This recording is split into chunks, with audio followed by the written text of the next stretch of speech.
This video is sponsored by Stream. Let's get started learning about the difference between SwiftUI and UIKit.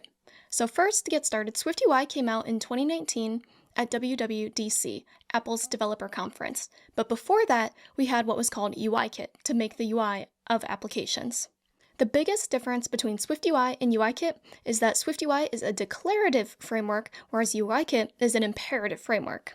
Being declarative, SwiftUI shows you what we're seeing on the screen as opposed to how we're seeing it. So that's the big difference between declarative and an imperative framework. Let's see how to build a simple Hello World program in SwiftUI and in UIKit. So first, for SwiftUI, okay, here we go. Let's open Xcode, go to File, New Project, and make sure we choose iOS app, click on app, hit next, and we are going to do SwiftUI. We'll say demo SwiftUI. Because if we just type SwiftUI, that will not work because the keyword would interfere. So let's switch this to SwiftUI, and then the programming language is Swift, and don't click include tests. So it should look something similar to this. Let's go ahead and save this on our desktop. And you all know when we create a SwiftUI app, it looks like this. It has text hello world. We can run the preview. We'll click a simulator. We can run the preview, see our application, and we can also go to the top and just hit run. We run the simulator and we see the exact same thing, just a basic hello world application. So this is SwiftUI, which you all know how to do. Let's now go ahead and make this in UIKit. I'm going to collapse that, make this super tiny, so we can see the difference, and that doesn't get any smaller. Okay. Let's go back to File, New, Project. Click iOS app again, click Next, but then let's call this, what I call the first one, Demo? Let's do Demo UIKit. Change the interface to Storyboard because UIKit uses Storyboard files as opposed to using Swift, just normal Swift and SwiftUI. Just click on Swift and hit Next. Again, save it wherever. I'm going to save it on my desktop. And we get this instead. So you get what is called a view controller, which does not really overall exist in SwiftUI. So let's choose a simulator. Go ahead and click Command R to run this project. And you just get a blank view and nothing on it. So the big difference with UIKit is we have a view controller file, and we also get is what is called the main.storyboard file. So you can see it by the icon. You click Command comma, go to General, and you can then show or click Show All, and you can see that this is what is called a storyboard file. So I'm going to go ahead and hide that for right now. But we have this. So instead of ever writing UIs using only code, like we do in SwiftUI here, you could use a storyboard file where you have to drag and drop everything into the view, which is similar to how you could use the preview in SwiftUI. But the code that's generated is inside of this storyboard file. So if we right-clicked on this and we click Open As Source Code, this is the code that is behind that storyboard file. Let's make it a little bit bigger there. So this is all the code that goes behind our storyboard file, as opposed to in SwiftUI, the code that you write in your content view is the code that's used to build the view. So if we right-click this again and go back to Open As source code, right-click Open As Interface Builder / Storyboard. That's the one that gives us what this actually looks like. If we wanted to go about making a hello world with text in the middle of the screen, you can click this plus icon up in the top right that says library, or click Command-Shift-L, and this opens our object library. So we want to put a label in the middle of the screen. So you can see some constraints kind of pop up. So we just drag and drop that in there. Let's zoom in a little bit because we're kind of far out. And we can do that. We can go ahead, run the app again. And there we go. We have a label in the middle of the screen. But something that we should do as well is let's change the text of this. So we can click on the label, double click it, change this to hello UIKit people. And you can see it's not centered anymore. You can go back and center it, but that's not the best way to do this. And it's really, you're not supposed to do it this way. You can see the yellow little icon over here, and it says views without any layout constraints may clip their content over other views when you keep expanding that. So what that means is, well, right now it's basically there are no constraints on our label. So like in SwiftUI, you never write constraints about anything, almost at all. But in UIKit, you have to put constraints on everything, meaning you have to explicitly say where everything is at. So if we click on this again, we open this right pane here, so I might make this a little bit bigger again. We can click the inspector that says size inspector, and there's nothing here. We can see the size like itself right here in this auto resizing, but there's not actually any constraints on it. So we need to go down to the add new constraints. So it's this box looking thing. And you can see right now, these are where it's currently placed, but there's no constraints on it. Okay, so here's another thing. I don't use storyboards, and we'll get to that. But when I clicked add new constraints, I wanted to center it into the middle of the screen. But, oh, I need to click on I need to click on it. And I wanted to center it in the middle of the screen, but there's nothing that says center. So what I actually need to click was the one to the left here, add new alignment constraints, click horizontally in container and vertically in container, and then click add to constraints. So there we go. Now you can see it's not a dotted line anymore, but it is like a hard, solid line. And if we go back over to the size inspector, it looks a little bit different now, and we can see it says align center X and align center Y to the super view. So the super view is the view that this label is in, which is the actual view of the screen. And you can see when we highlight over them that those are the constraints and where they actually are. So there we go. We have written hello world. Let me run the application. We have written hello world inside of a UIKit application. But there's another way to do this. So what we just did was we used the storyboard to make our UIKit application, but you could actually just completely forgo storyboard completely and build all the constraints programmatically, which is closer to what UIKit is. So let's do that now. So first thing we're going to do, let's delete the storyboard. So if we just click on it, click delete, move to trash, let's go ahead and run the application. And when we do that, the app crashes. Because basically with UIKit, apps are meant to use storyboards to begin with, but like what we're about to do, you can completely remove them. So what this crash says is it cannot find a storyboard named main in your bundle, which makes sense because we deleted it. Okay, let's fix this error. So what we first need to do is we need to go back and we need to delete every reference that we have to that main storyboard file. So if we go into info, this is the info.plist. So we could have seen that again with showing the file extensions is our info plist. We expand it all the way down, and then we see main, this storyboard name. So we can just delete it or click the little minus button. So we do that, and that is it. So let's try to run the app. And it still crashes with the same error. So we have a couple other things we still need to delete. So we need to now go to the scene delegate. And you can see that this even tells you that if you're using Storyboard, the window property will automatically be initialized and attached to the scene, but we're not using Storyboard, so that doesn't happen.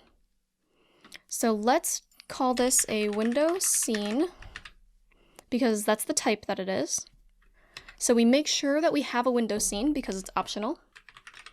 We say window.window_scene is equal to our window scene, and we do window.rootViewController is equal to viewController, which is this file here. And we say window.makeKeyInvisible, which says it shows the window and makes it the key window, which just means it's like the main one. And that's all we need to do. So now it should work. But to make sure, let's also change the background here of our view controller. So to do that, we just do view.background color is equal to, let's say, system red. So we click Command R to run it, and our app is still crashing. There's a lot of references to main, as you can tell, because that's how a storyboard or a UIKit project is built to be ran, like, in the first place, but that's not the way you have to do it. So the last thing we need to do is go into the actual project settings. So click on our project, and then you see in here, if we're under general and the target is our project, it says main interface is main, meaning it's looking for that storyboard file still. So all we have to do is delete it and then click enter after you delete it. And now we should click Command R.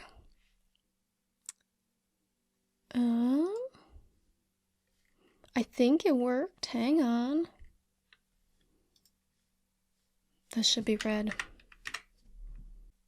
So what we did, it's kind of funny. So we have created the window scene. We've assigned our window equal to our the window scene property equal to the window scene that's created. We set our root view controller and we made it visible, but we still have a black window. So what we did not do was we want to create a window object because right now it's nil. So let's do window is equal to a UI window, and we can give it a window scene. So let's pass in our window scene, and now click Command R, and we should be good to go. So we see our background is now system red like we expect. So that's it. That is how you have to connect the view controller programmatically when we don't use storyboards.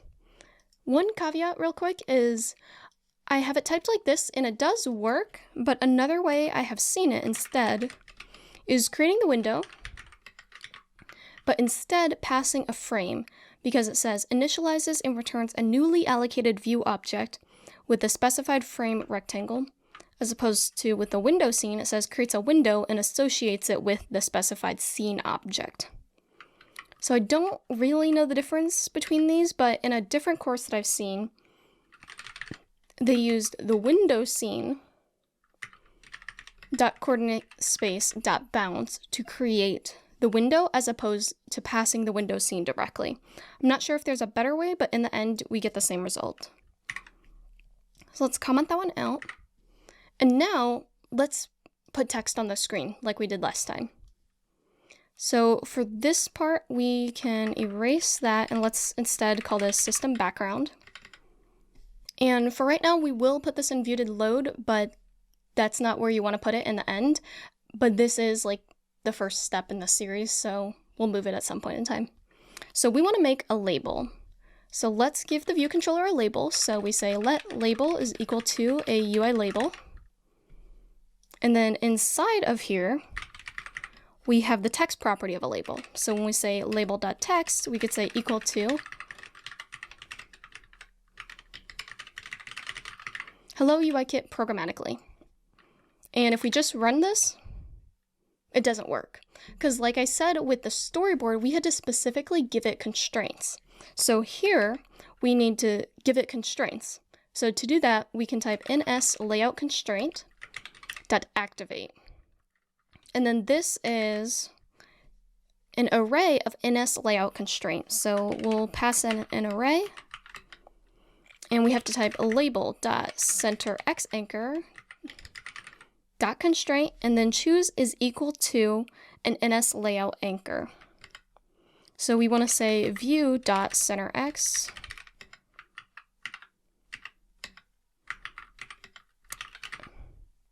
So here what we're doing is setting the label's center X anchor equal to or constrained to the view's center X anchor. So the view is the whole view itself, and then we're setting the center X equal to the center X for the label.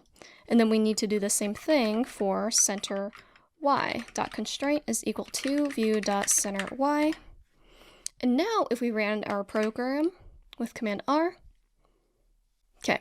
So it crashed and it told us a very strict warning of unable to activate constraint with anchors.